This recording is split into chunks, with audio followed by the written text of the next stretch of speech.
آغاز کرتے ہیں۔ بسم اللہ الرحمن الرحیم، نحمدہ و نصلی علی رسول الکریم، اما بعد فاعوذ باللہ السمیع العلیم من الشیطان الرجیم، بسم اللہ الرحمن الرحیم، صلاۃ والسلام علیک یا رسول اللہ وعلی آلک و اصحابک یا۔ کل ہم نے حدیث ضعیف کے بارے میں پڑھی تھی تقریب النواوی سے، اور میں نے عرض کیا تھا کہ آج ہم کل حدیث ضعیف کے بارے میں تفصیلی گفتگو پڑھیں گے۔ تو یہ کتاب ہے حکم العمل بالحدیث الضعیف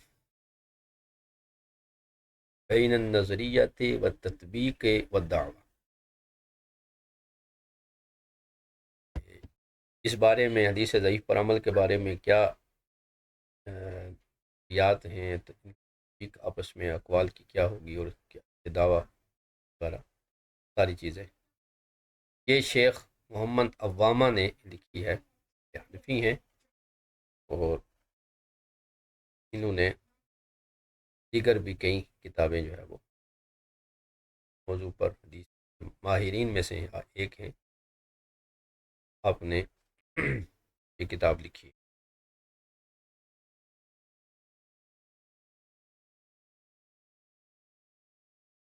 اس میں آپ متقدمین سے متاخرین تک یہ بیان کریں گے کہ حدیث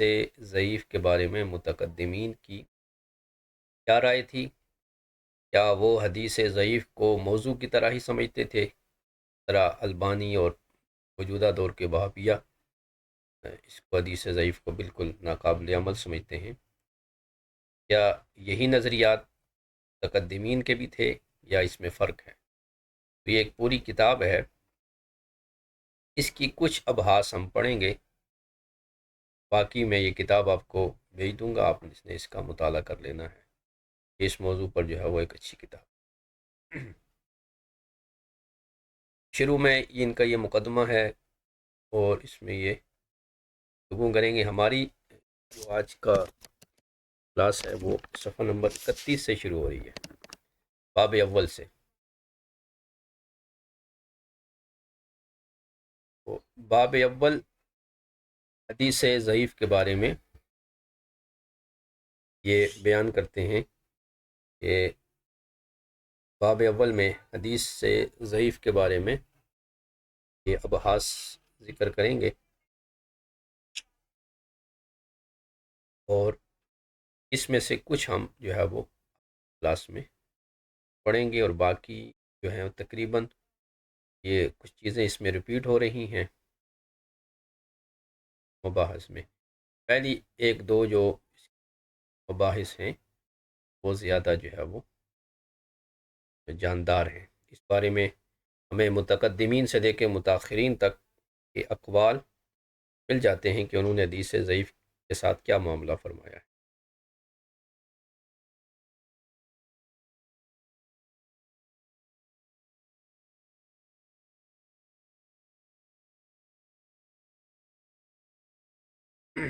تو یہ مطالعہ ہے جی حدیث ضعیف کے بارے میں۔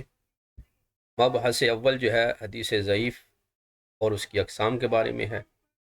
اور اس کے تحت دو چیزیں ذکر کی ہیں، ایک حدیث ضعیف کی تعریف ہے، اور دوسری اس کی اقسام ہے۔ حدیث ضعیف کی اقسام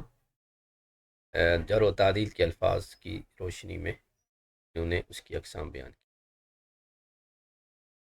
پھر دوسری بحث جو ہے وہ ان اقوال کے متعلق ہے کہ جو حدیث ضعیف پر عمل کے بارے میں ہے، یہ حدیث ضعیف پر عمل ہو سکتا ہے، اس بارے میں جو اقوال ہیں وہ ذکر کریں، اور اس بارے میں پہلا جو مطلب ہے المطلب الاول، اس میں صراحت کے ساتھ جنہوں نے یہ بات ذکر کی کہ حدیث ضعیف پر عمل ہو سکتا ہے، اور دوسری بحث جو ہوگی وہ اقوال متقدمین اور ان کے بعد یعنی متاخرین کے اقوال ہیں جو بیان کریں گے کہ حدیث ضعیف پر عمل درست۔ پھر آگے تیسری بحث جو ہے وہ حدیث ضعیف پر عمل ہے، اور چوتھی بحث جو ہے وہ حدیث ضعیف پر عمل کی شرائط کیا ہیں. یہاں تک یہ جو بحث ہے یہ حدیث ضعیف کی، یہ کافی سود مند ہے. اس کو جو ہے وہ اختصار کے ساتھ ہم دیکھ لیتے ہیں.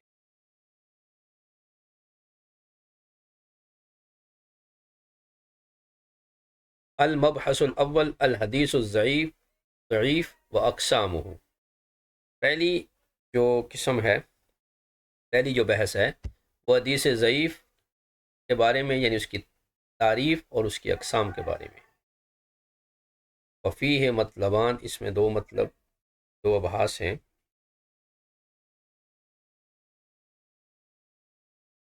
پہلا یہ ہے کہ تعریف الحدیث ضعیف، حدیث ضعیف کی تعریف کیا ہے. حدیث ضعیف کی علماء نے تعریف یہ کی ہے کہ وہ حدیث جس کی سند جو ہے، سند یا متن میں حدیث مقبول مع اپنی اقسام کے. تو حدیث مقبول کی چار قسمیں ہیں: صحیح لذاتی، صحیح لغیری، حسن لذاتی اور حسن لغیری. کہ وہ حدیث جس کی سند یا متن میں ایسی صفات موجود نہ ہوں جو حدیث مقبول کی اقسام میں پائی جاتی ہیں. وہ صفات جو حدیث مقبول کی چار حدیث مقبول کی اقسام ہیں، ان کی جو صفات ہیں وہ جس حدیث میں نہ پائی جائیں گی اس حدیث کو حدیث ضعیف کہیں گے.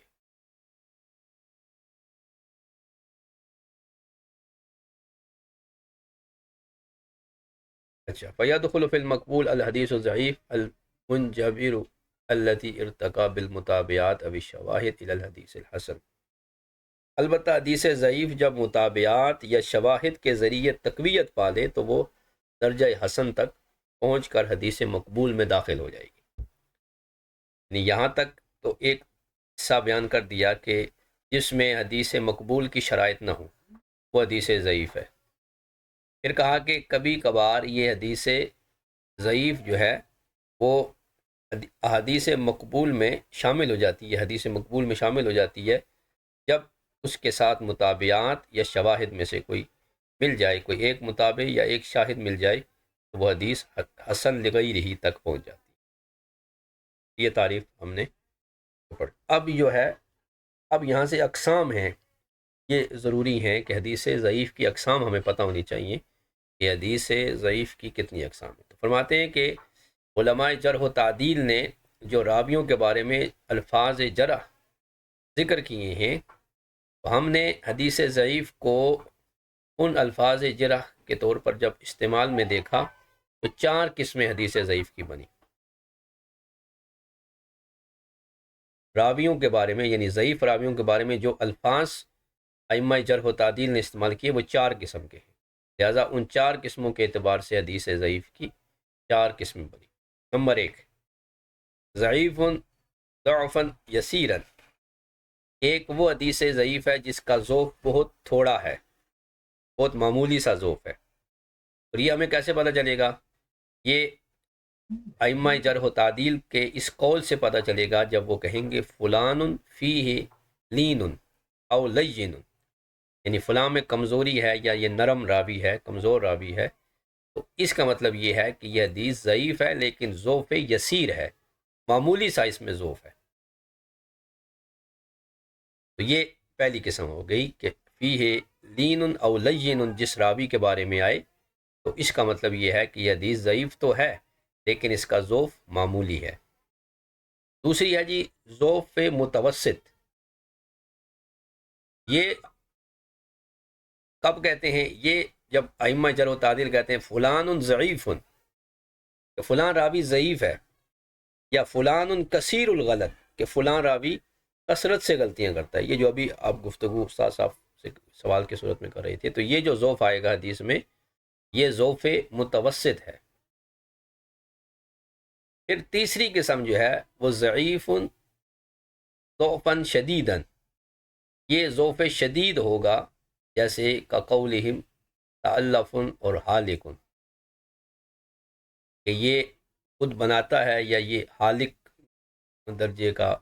راوی ہے. اس طرح کے جب راوی کے بارے میں جرح آئے اس کا مطلب یہ ہے کہ اس حدیث میں ذوف شدید ہے. اور چوتھی قسم جو ہے یہ وہ ہے ضعیف کی کہ جس راوی پر صفت کذب اور وضع کا اطلاق محدثین ائمہ جرح و تعدیل کرتے ہیں، فلان کذاب یا فلان وضاع، اس طرح کا جب اطلاق کرتے ہیں، اب یہ حدیث ضعیف کی چوتھی قسم ہے، ولا علاقۃ لنا بہذا الاخیر، اس سے ہمارا کوئی علاقہ نہیں ہے، چونکہ یہ موضوع بن جاتی ہے۔ یہ جو چوتھی قسم ہے ضعیف کی، یہ در حقیقت موضوع ہوتی ہے۔ باقی جو تین قسمیں ہیں، ضعف یسیر، ضعف متوسط اور ضعف شدید، یہ تین جو ہے وہ ضعیف حدیث کی اقسام میں شمار ہوتی ہیں، اور ان تین کے ہوتے ہوئے وہ حدیث موضوع قرار نہیں پاتی، وہ ضعیف ہوتی ہے ضعف یسیر، ضعف متوسط اور ضعف شدید کے ساتھ۔ اب آگے یہ جو پہلے تین ہیں، ضعف یسیر، متوسط، تو فرماتے ہیں کہ یہ جو دو ہیں، یکون بسبب شیء فی ضبط الراوی، یہ ضبط راوی کے سبب، یعنی ضبط راوی میں کسی کیا کے سبب یہ ضعف آتا ہے، یعنی راوی میں کوئی کمزوری پائی گئی، اس وجہ سے ضعف یسیر اور ضعف متوسط آتا ہے۔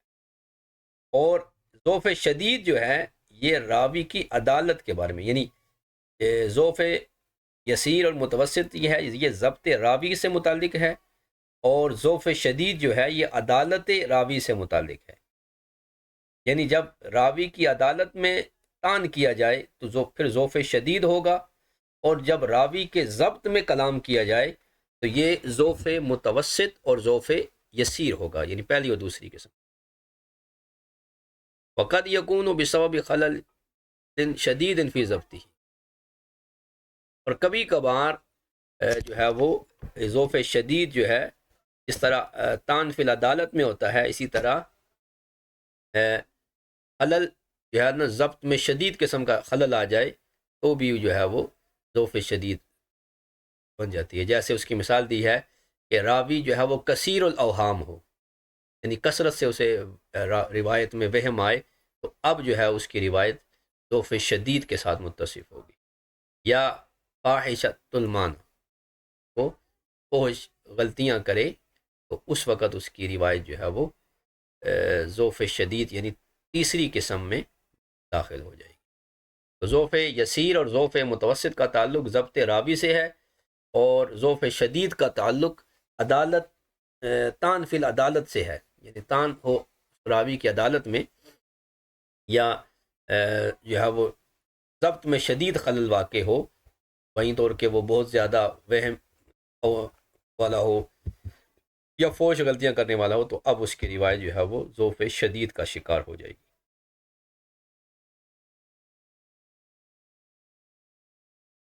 تو یہاں تک یہ گفتگو ہو گئی۔ اب دوسری بحث جو ہے وہ اقوال ہے، اقوال ہیں حدیث ضعیف پر عمل کے صحیح ہونے کے بارے میں، حدیث ضعیف پر عمل کرنا صحیح ہے، اس بارے میں اقوال۔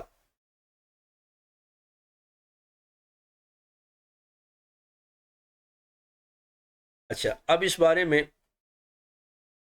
جو ہے وہ گفتگو کے انہوں نے دو حصے بیان کیے ہیں۔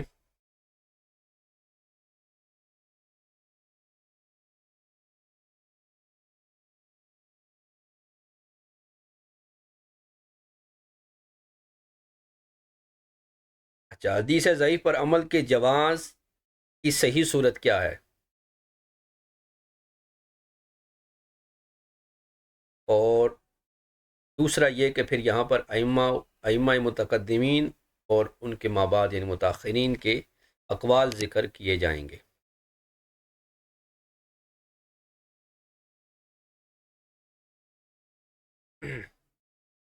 تو یہاں پر سب سے پہلے انہوں نے اہمیت اسناد کو ذکر کیا کہ الاسناد فی الدین، کہ سند جو ہے وہ دین سے ہے، اس میں جو ہے وہ گفتگو کی گئی ہے حدیث ضعیف کے بارے میں، یعنی یہ کہہ رہے ہیں کہ اس سے پہلے گفتگو ہو چکی ہے۔ خلاصہ یہ ہے کہ ہر وہ سند جو بظاہر صحیح معلوم ہو اس وقت تک وہ قابل قبول نہیں ہوگی جب تک وہ نکارت اسنادیہ اور متنیہ سے سلامت نہ ہو۔ یعنی ہر سند بظاہر ٹھیک ہے، تو بظاہر ٹھیک ہونے سے ہی وہ قابل قبول نہیں ہو جائے گی، بلکہ اس کی سند اور متن میں کوئی نقارت، کوئی علت قادحہ وغیرہ نہ پائی جائے۔ اور یہی حال ہر اس سند کا ہے کہ جس کا ظاہر ضعیف ہے۔ دیکھیں نا کتنی خوبصورت بات فرمائی ہے کہ ہر صحیح سند ظاہری طور پر صحیح ہے تو وہ قابل قبول نہیں ہے جب تک اس سند کا نکارت اسنادیہ اور متنیہ سے سلامت ہونا نہ پایا جائے۔ تو اسی طرح ہر وہ اسناد جو ظاہری طور پر ضعیف ہے تو وہ رد نہیں کی جائے گی، یعنی وہ سند جو ظاہراً ضعیف ہے لیکن بس ظاہر سند کو دے کر کہیں یہ ضعیف سند ہے چھوڑ دیں، نہیں، اس وقت یہ رد نہیں کی جائے گی جب اس کے ضعف کی تائید میں اسناد آ جائیں یا کوئی اور متن آ جائے، یعنی تائید میں کوئی اور سند آ جائے یا کوئی اور متن آ جائے تو پھر باوجود اس کے کہ یہ ضعیف ہے اس کو قبول کیا جائے گا۔ اچھا، ضعیف کی تائید میں جو سند یا متن آئے گا وہ بھی ضعیف ہو تو وہ تائید بنے گی، اگر وہ صحیح آ گیا تو پھر یہ تائید نہیں ہوگی، چونکہ صحیح خود جو ہے وہ ایک دلیل ہے، ٹھیک ہے؟ تو صحیح جو ہے وہ متابع اور شاہد نہیں بنے گا، بلکہ متابع اور شاہد جو ہے وہ ضعیف ہی بنے گا۔ تو ہر وہ سند ظاہری جو ضعیف ہے اسے رد نہیں کیا جائے گا جب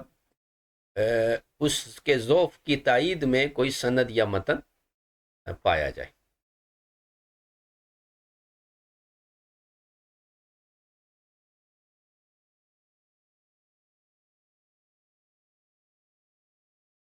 تو یہ گفتگو جو ہے وہ یہاں پر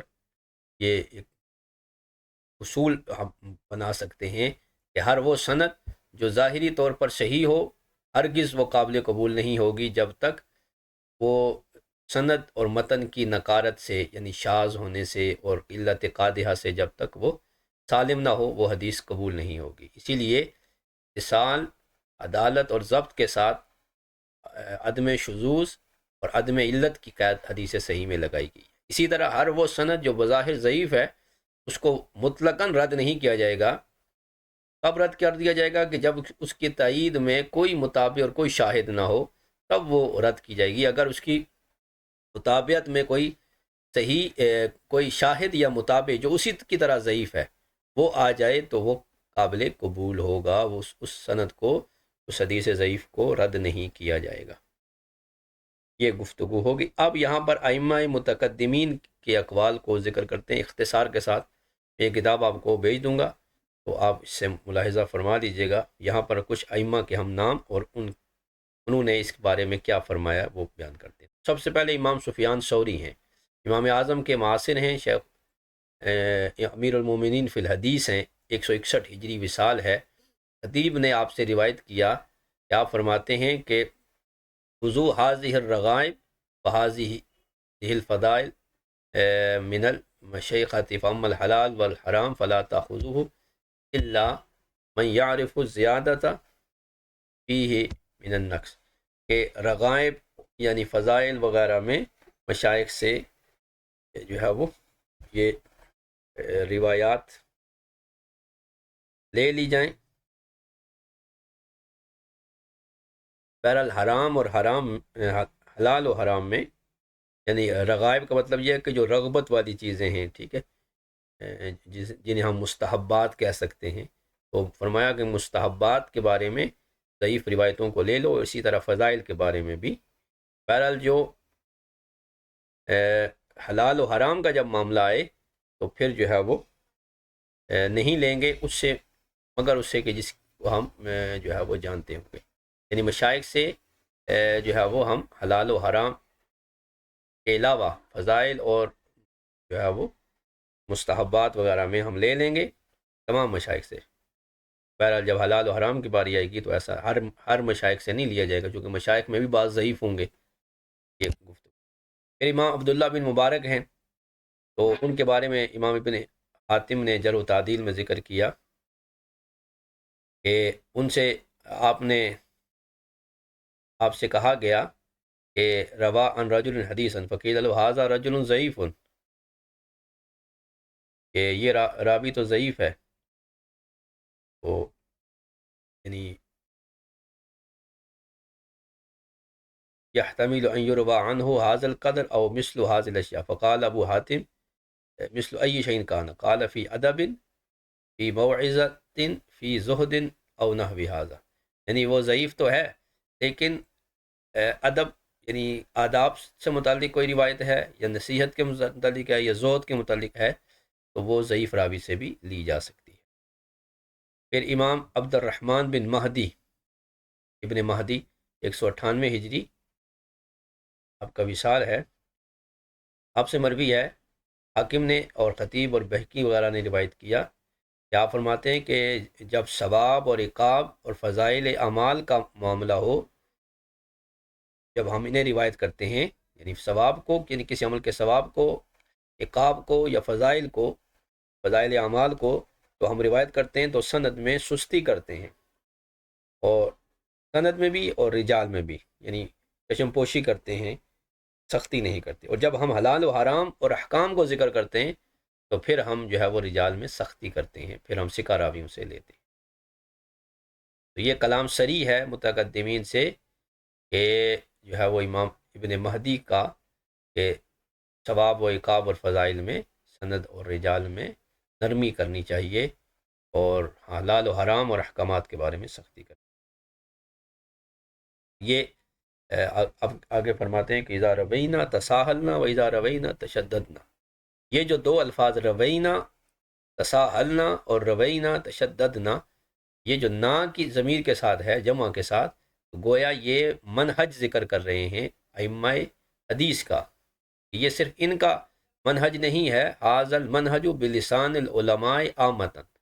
یہ اکثر علماء کا منہج ہے متقدمین کا، کہ متقدمین ثواب و عقاب و فضائل میں سند میں کمزوری کو قبول کرتے ہیں اور حلال و حرام اور احکام میں جو ہے وہ اس کو قبول نہیں کرتے۔ پھر آگے یہ ابن البانی کا ذکر کیا کہ البانی نے اس بارے میں کچھ کلام کیا ہے، شاید انہوں نے کس جگہ فرمایا کہ وہ اس حدیث سے ضعیف پر عمل کو جائز نہیں سمجھتے، تو پھر آگے ابن عیینہ ہے، سفیان ابن عیینہ، یہ بھی 198 ہجری ہیں، تو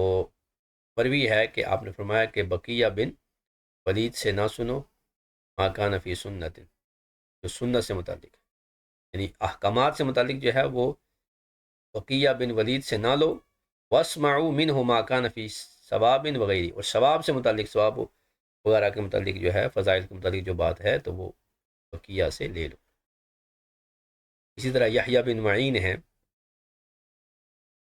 اور ان کے بارے میں کثیر اقوال جو ہے وہ رجال نے ذکر کیے، تاریخ دوری کے شاگرد ہیں، ان سے انہوں نے نقل کی فی قولو فی زیاد بن عبداللہ البقائی لیس بہ باس وقد کتبت عنہ المغازی، اور وقت اس لفظ کے بارے میں دو آگے قول نقل کرتے ہیں کہ اس میں قرات کتبت بھی ہے، یعنی قد کتبت عنہ المغازی،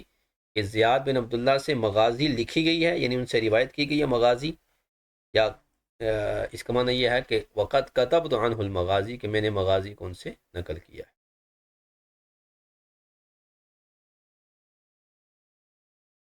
اسی طرح جو ہے وہ عثمان دارمی کی روایت ہے یحییٰ بن معین سے، وہ کہتے ہیں لا بأس بہ فی المغازی، مغازی وغیرہ میں یعنی سیرت کے ابواب میں اس کو لینے میں کوئی حرج نہیں ہے، وَأَمَّا فِي غَيْرِهَا فَلَا۔ پھر اسی طرح امام احمد ابن حنبل کی روایت سے مروی ہے کہ آپ فرماتے ہیں کہ جب ہم رسول اللہ صلی اللہ علیہ وسلم سے حلال و حرام اور سنن اور احکام کو روایت کرتے ہیں تو ہم اسناد میں ہم سختی کرتے ہیں، اور جب ہم رسول اللہ صلی اللہ علیہ وسلم سے فضائل وغیرہ نقل کرتے ہیں اور وہ جن کا کم ہے وہ ولا وما لا يدع حکما ولا يرفعه تساہلنا فی الاسناد، تو ان میں ہم جو ہے وہ سختی نہیں کرتے بلکہ سند میں جو ہے وہ نرمی کرتے ہیں۔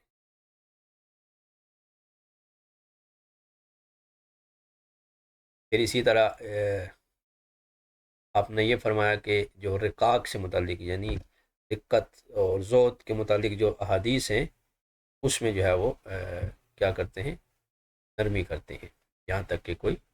بارے میں کوئی حکم آ جائے۔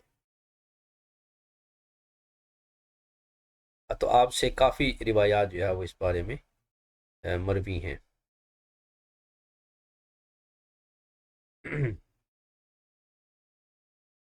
حتیٰ کہ امام ابن حجر اسقلانی نے آپ کی کتاب جو ہے نا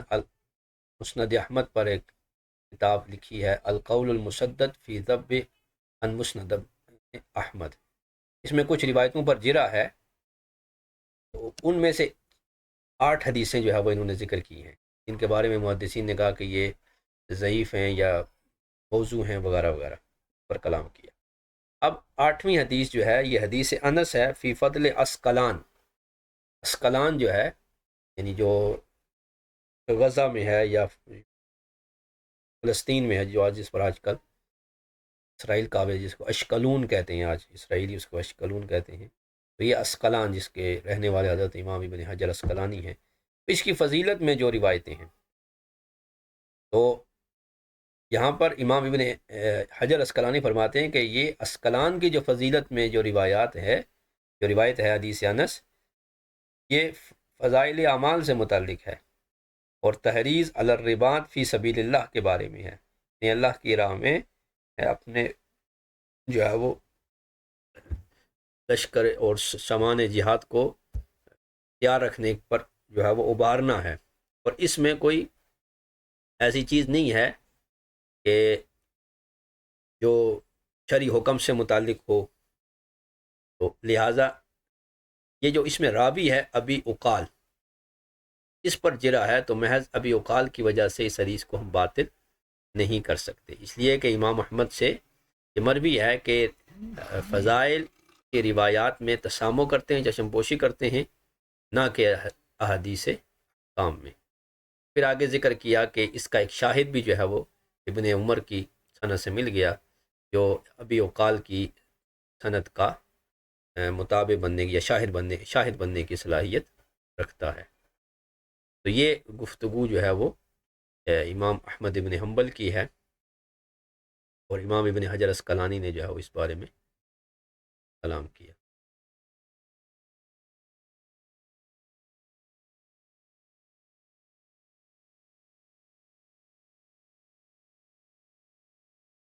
اسی طرح اب آگے امام بخاری کے بارے میں دیکھیں۔ یہاں پر ایک دلچسپ بات ہے کہ امام بخاری نے، اگرچہ ان کی طرف یہ منسوخ کیا جاتا ہے کہ امام بخاری ضعیف حدیث کے قائل نہیں تھے وغیرہ وغیرہ، یہ ابن بانی وغیرہ کہتے ہیں، لیکن امام بخاری نے حدیث ضعیف سے استحباب عمل کا اشارہ دیا ہے اپنی صحیح میں، اور یہ اس کا نمبر ہے، اور یہ باب ہے جی تحت الباب 12، 12 نمبر باب ہے، من کتاب الصلاۃ، کتاب الصلاۃ کا باب مایوس کرو فی الفخذ، یہ باب جو ہے وہ اس کے بارے میں ہے، پنڈلی کے بارے میں، فخذ ران کے بارے میں ہے کہ ران آیا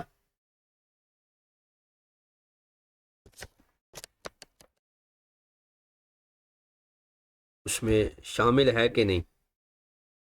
سطر میں۔ اس بارے میں جو روایات نقل کی ہیں، یہ دو روایتیں آپ نے نقل کی ہیں۔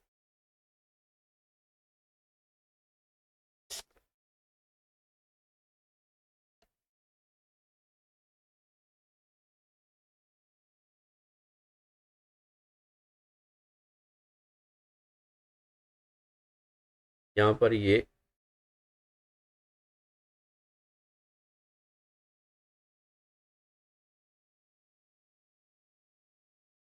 آ گیا باب مایوس کرو فی الفخذ، یعنی ران کے بارے میں۔ اب یہاں پر ویربا عن ابن عباس و جرحت و محمد ابن جہش عن النبی صلی اللہ تعالی علیہ وسلم الفخذ عورت،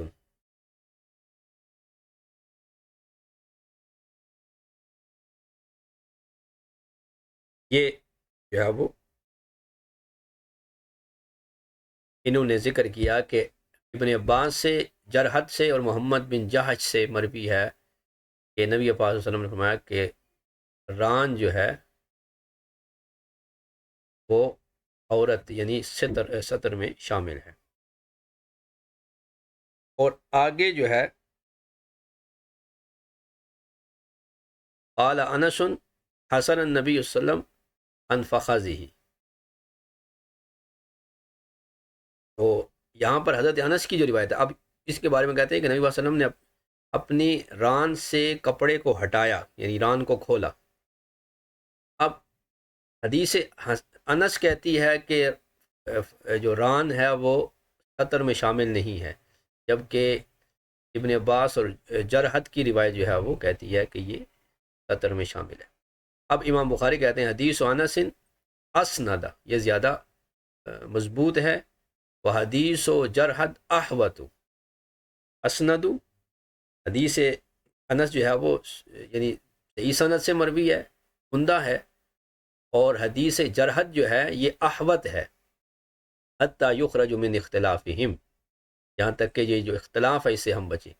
اب یہاں پر یہ ضعیف روایت ہے، لیکن اس سے آپ نے استدلال کیا اور اس کو احوت قرار دیا کہ احوت یہ ہے، بہتر یہ ہے، احتیاط یہ ہے کہ ران کو سطر میں شامل کیا جائے۔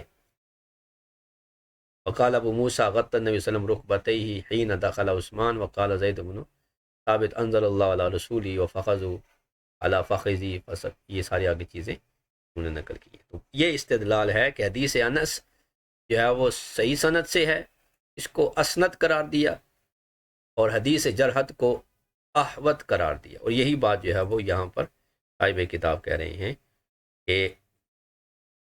ابن عباس اور جرحد کی روایت کو یوروا کے ساتھ روایت کیا، ٹھیک ہے نا، وہ یوروا سے جو روایت کرتے ہیں وہ ضعیف روایت ہوتی ہے، یعنی وہ تعلیق جو ہے وہ ضعیف ہے۔ یہاں تک آج ہماری گفتگو مکمل ہوئی، اس سے آگے پھر امام مسلم اور دیگر ائمہ کی کے اقوال ہم انشاءاللہ اگلی کلاس میں